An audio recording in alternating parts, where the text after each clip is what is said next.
Have you ever found yourself asking God the same question over and over again? Why am I still single? Maybe you don't even say it out loud anymore because you've asked it so many times. You just think about it quietly when you're alone. Maybe it's when you're driving home. Maybe it's when you're scrolling through social media and seeing engagement announcements, wedding pictures, anniversary posts, and happy couples everywhere you look. Deep down, a small part of you wonders when your own story is going to change. And if we're being honest, there are moments when it hurts. Not because you're unhappy with your life. Not because you don't have goals or dreams. Not because you aren't grateful for what God has already done. But because it's natural to want companionship. It's natural to want someone to share your life with. Someone to celebrate victories with. Someone to encourage you during difficult days. Someone to build a future with. The desire for love isn't the problem. The problem begins when we start believing that being single means something is wrong with us. A lot of people secretly carry that belief. They may never admit it, but it's there.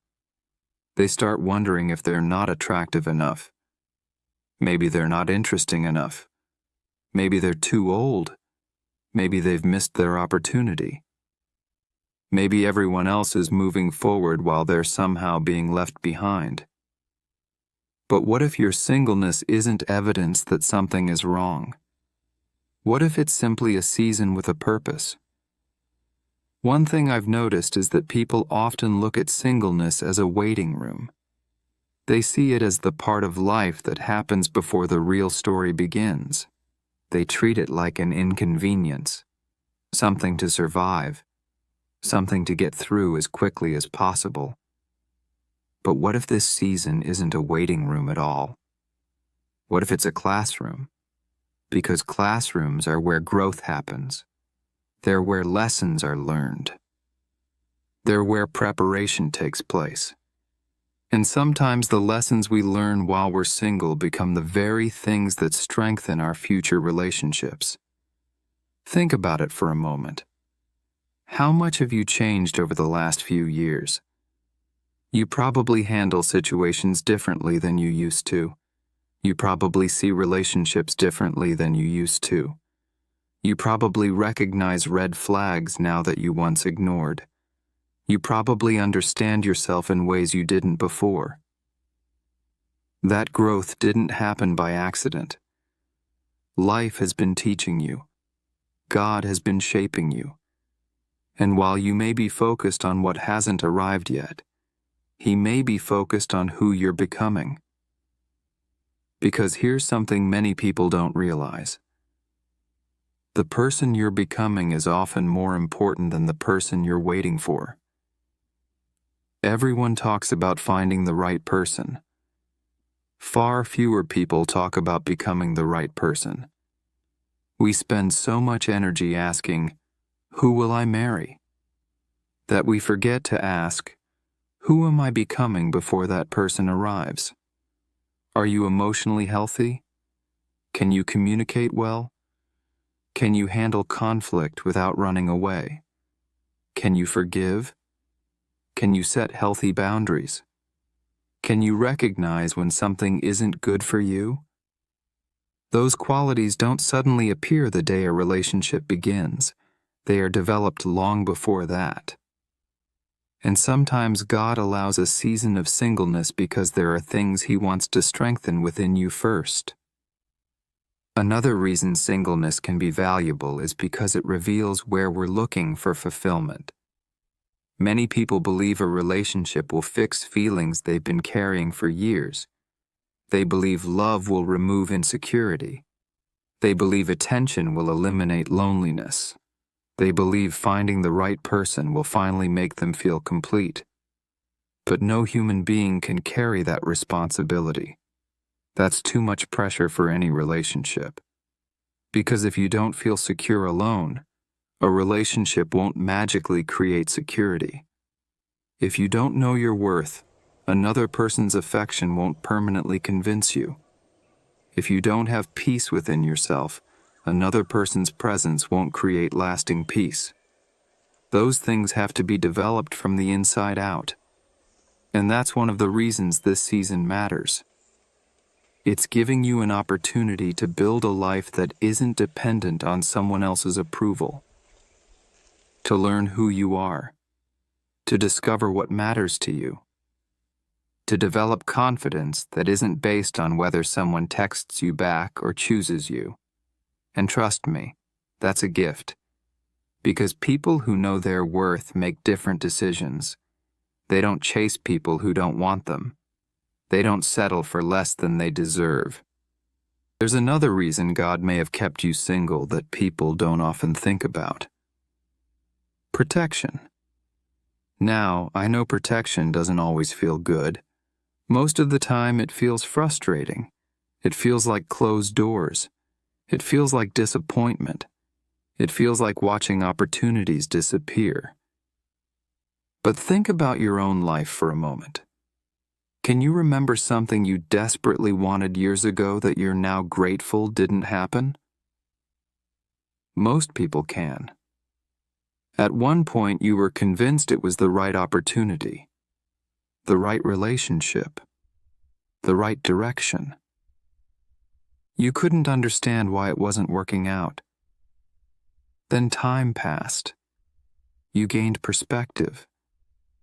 And suddenly you realized that what felt like rejection was actually protection. The truth is that God sees things we don't. He sees character when we're focused on chemistry. He sees motives when we're focused on feelings.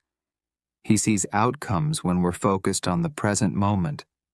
And because of that, some closed doors are actually acts of love, not punishment, not abandonment. Love. I also think many people underestimate how much life they miss while waiting for a relationship. They postpone joy. They postpone dreams. They postpone adventures. They postpone growth. They tell themselves they'll fully live once they meet someone. But life isn't meant to be paused. Life is happening right now. There are people to meet right now, places to go right now, goals to pursue right now, memories to create right now. Your future relationship should add to your life, not become the reason you start living it. And maybe that's what God wants you to understand. Maybe He's teaching you how to enjoy your life before someone else joins it. Because when you're content with who you are and where you're going, you stop viewing a relationship as a rescue mission. You start viewing it as a partnership, and that's a much healthier foundation. The reality is that everyone's timeline looks different. Some people meet their spouse at 20, others meet them at 35. Some relationships begin quickly, others take longer. Different doesn't mean wrong. Different doesn't mean forgotten. Different doesn't mean you're behind. Comparison has a way of making us feel like we're failing when we're actually just on a different path. That's why comparing your journey to someone else's can be so dangerous. You don't know what lessons they're learning. They don't know what lessons you're learning. God isn't writing identical stories. He's writing individual ones. So if you've been asking God why you're still single, maybe the answer isn't as simple as you think. Maybe this season is teaching you things that will benefit you for the rest of your life. Maybe it's helping you discover your worth. Maybe it's protecting you from situations you cannot yet see clearly. Maybe it's strengthening your character. Maybe it's helping you build a life filled with purpose. Maybe it's preparing you in ways that won't make sense until later. Whatever the reason, don't make the mistake of believing that your life is on hold. It isn't. Your story is unfolding right now. Your growth is happening right now. Your purpose matters right now. And one day, when you look back on this season, you may realize that the chapter you were so eager to leave was actually one of the most important chapters of all. So keep growing. Keep trusting God. Keep becoming the person He created you to be. Keep building a life you love. And don't spend so much time worrying about who hasn't arrived yet that you miss the blessings, opportunities, and lessons that are already right in front of you. Because your relationship status does not determine your value, your future, or God's plans for your life. And just because you're single today doesn't mean you're forgotten tomorrow.